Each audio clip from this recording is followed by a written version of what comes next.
èèyàn léyìí tún lágbára o àǹtí wa ẹ̀mú yìí ó ń dára gan o honestly èní gan mi tiẹ̀ fẹ́ ṣe gist lẹ́ni ṣùgbọ́n ìgbà tí mo gbọ́ gist mo ní láti fún yín ní update wọ́n ní àǹtí wa wọ́n lọ́ máa gba Òṣogbo lọ ẹ mọ̀ pé Òṣogbo ni Ọ̀jájá mọ̀ tí kábíyèsí fún olórí tuntun yìí tí wọ́n ní kó máa manage torí wọ́n ní woman yìí wọ́n ló ní oríṣiríṣi departmental store kiri bí a ṣe gbọ́ o wọ́n ló ní Àbújá wọ́n ló lẹ́kọ̀ọ́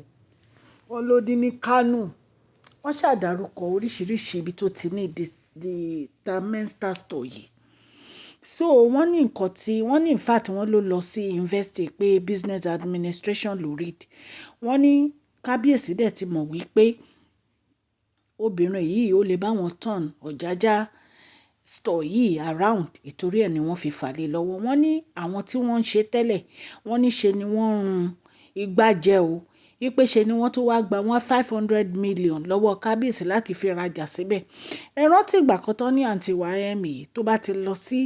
Ọ̀jájá mọ́ ti Ilé Ifẹ̀ wọ́n ní ṣe ló máa kó gbogbo ẹrù tí ò ní sọtẹ́ kọ̀bọ̀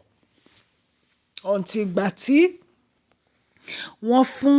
Tádéníkáwò ní 60% of the equity ìgbà yẹn ni wọ́n tó stop ẹ̀ láti máa wọbẹ̀ so bóyá nǹkan tí kábíyèsí wò nìyẹn tí wọ́n fi fa store yìí lé arábìnrin yìí lọ́wọ́ wọ́n ní bàǹtí wa ṣe gbéra nìyẹn ṣe mọ̀ pé àǹtí wa yìí gan ó máa ń fara ẹ̀ wọlé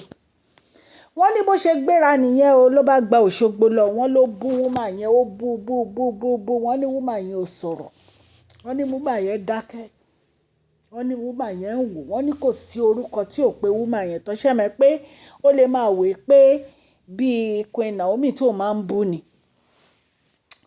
wọ́n ní bí wúmà yẹn ṣe dìde báyìí wọ́n ní wúmà yẹn fà á tìrun ni ó di gbò níta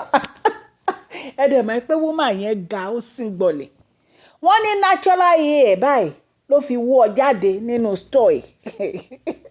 ẹ̀yin èèyàn lé ṣé ẹ dẹ̀ mọ̀ pé wúmà yẹn ti wọ́n àwọn tẹ́lẹ̀ pò máa má jẹ wọn bíi potato ṣùgbọ́n àǹtí wa yìí wọn ò fẹ́ gbọ́ràn wọ́n rè pé àwọn kò lè máa lọ máa bùgá everybody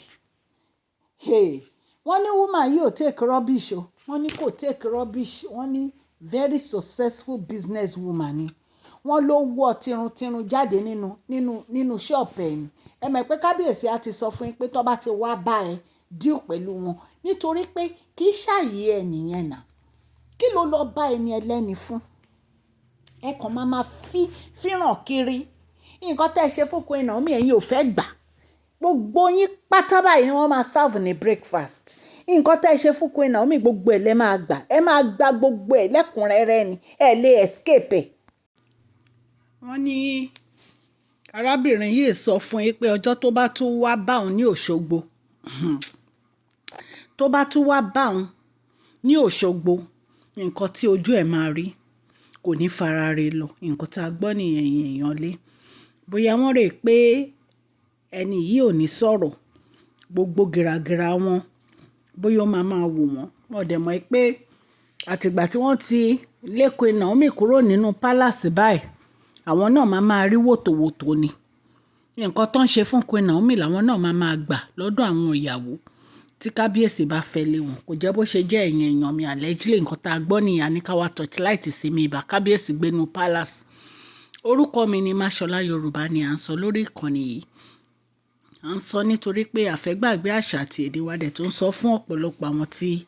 wọn ò gbọ́ Gẹ̀ẹ́sì ẹ̀yin èèyàn létí àbá tí subscribe ẹ tẹ notification bell yín kẹ́ subscribe so that a bá ti post any gist ẹ máa rí òkè ní ọlá yín á máa lọ ọlá yín ò ní lọ ìsàlẹ̀ láéláé à ń sọ̀rọ̀ nípa celebrity gist royal gist politics àti gbogbo nǹkan tó ń ṣẹlẹ̀ ní agbègbè orílẹ̀-èdè bàbá wa ní ilẹ̀ Nàìjíríà ẹ̀yin tẹ̀ ń ṣe ọjọ́ ìbí lẹ́ni happy birthday to you long life and prosperity ẹ̀mí yín á ṣe púpọ̀ ọdún láyé o ẹ bá mi fún fídíò yìí ní thumbs up o please share this video like and subscribe god bless you all Mashola Gist TV love you all.